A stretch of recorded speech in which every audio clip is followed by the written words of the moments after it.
আমরা চাই হালাল পথে চলেন, হালাল কাজ করেন, আপনারা ব্যবসা করেন, আপনাদের ব্যবসার জন্য কি প্রয়োজন আমরাও দিব। আসেন আপনি আমাদের সাথে আসেন, আমাদের সাথে ব্যবসা করেন। আমরা চাঁদাবাজদের বিপক্ষে সর্বসময়। আমরা চাই না আমির হোসেন বাদশার মতন নিরহ লোক যুব দলের নেত্রী হয়ে আজকে এই চাঁদাবাজদের কথা বলার জন্য উনি আহত হোক। আমরা এই ধরনের ঘটনা পুনরাবৃত্তি চাই না। প্রশাসনকে চাই আবার যেন তারা পুনরায় বিষয়গুলো ব্যবস্থা করে তাদের বিরুদ্ধে চাঁদাবাজদের বিরুদ্ধে কঠিন শাস্তি নেয়।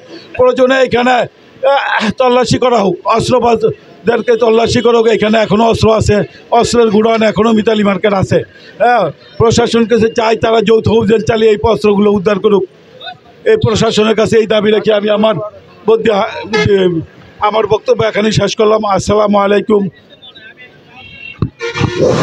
থ্যাংক ইউ আবুল হোসেন ভাইকে ওনার গুরুত্বপূর্ণ এবং দিক নির্দেশমূলক আলোচনার জন্য। এই পর্যায়ে সর্বশেষ আলোচনা নিয়ে আসবেন মিতালি মার্কেট ব্যবসায়ী সমিতির সিনিয়র ব্যক্তি, সিনিয়র সহসভাপতি জনাব আবু সাইদ ভূঁইয়া ভাই। আবু সাইদ ভূঁইয়া ভাইকে আলোচনা করার জন্য অনুরোধ করছি। বিসমিল্লাহির রহমানির রহিম। আজকে এই মানববন্ধন শুধু একটি কারণ, সন্ত্রাসীদের হামলার প্রতিবাদে আমরা এই রাস্তায় নেমেছি। এবং আমি সর্বপ্রথম বলবো, প্রশাসন এই ব্যাপারে অনেক হেলামানি করেছে। আমাদের মিতালি মার্কেট ব্যবসায়ী সমিতির সভাপতি আমির হোসেন বাদশাহ, আদার্স ছোট্ট একটা ছেলে, 10 বছরের ছেলে, সেও চাঁদাবাজ থেকে রেহাই পায়নি। তাকেও জুলুম, অত্যাচার নির্মমভাবে প্রহার করেছে। তার কোনো বিচার আমরা পাই নাই। আমি থানার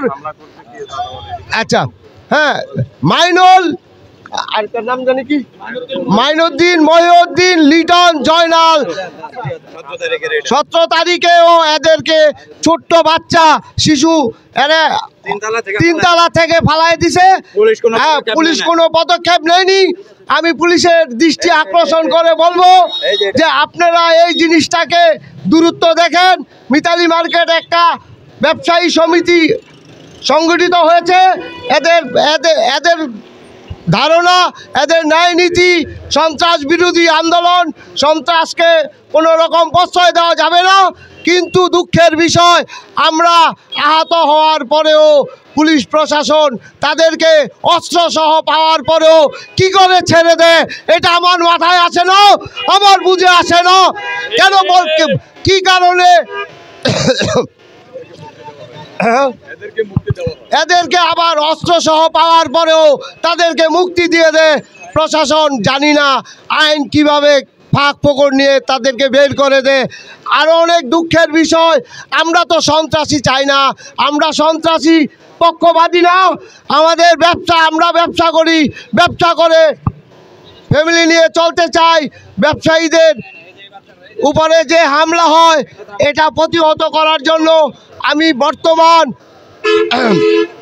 মিডিয়া সহ সাংবাদিক ভাইদের, আমার মার্কেট ব্যবসায়ী ভাইদের প্রতি সালামও গ্রহণ করে আসসালামু আলাইকুম।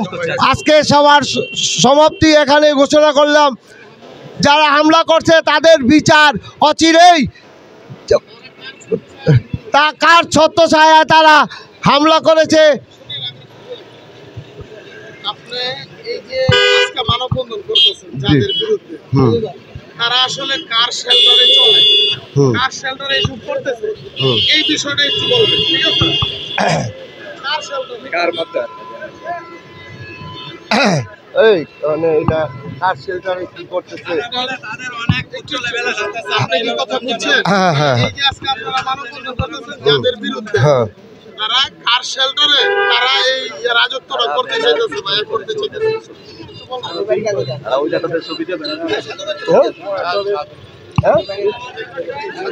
তুমি ব্যাপারে